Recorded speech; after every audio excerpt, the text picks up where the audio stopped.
Il était une fois un pur sang arabe qui rêvait de galoper aux côtés d'un petit cheval cabré.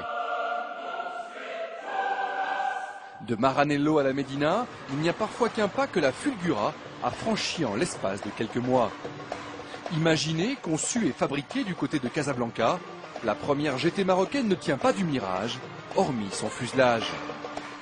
Elle porte la griffe Laraki, Abdeslam Laraki, un designer de 31 ans qui ne manque ni de talent ni d'argent et qui a décidé voilà 4 ans de réaliser son rêve, devenir constructeur automobile. Sa GT, la première supercar du continent africain, n'a donc rien d'un caprice d'enfant gâté. Elle est le fruit de la passion d'un homme qui entend mêler plaisir et rentabilité.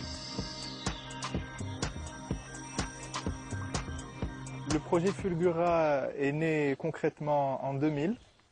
Donc on a créé un premier modèle qu'on a exposé au salon de Genève en 2002. Juste après le salon, donc, et grâce au salon, on a décidé de poursuivre et de passer à l'étape supérieure et construire cette voiture afin de la commercialiser. Si elle revendique sa spécificité marocaine, la Fulgura entend rivaliser avec les meilleurs. Au point de vue technique et performance, nous sommes au niveau voire supérieur sur certains points par rapport aux supercars actuels.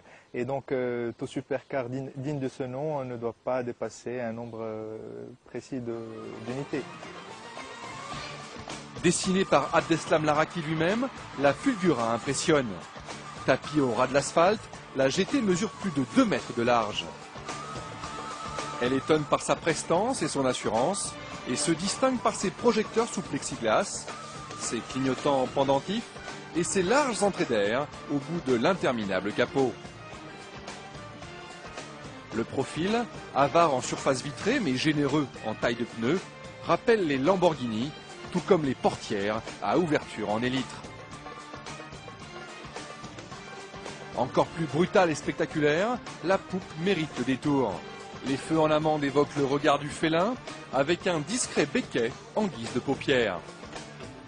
Les grilles d'aération aux motifs arabisants sont encadrées par 2 doubles sorties d'échappement verticales. Moins exotique, l'habitacle répond sobrement aux standards du grand tourisme.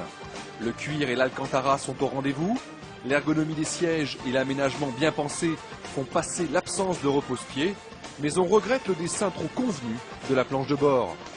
L'instrumentation arrive de chez Mercedes et les aérateurs proviennent d'Audi.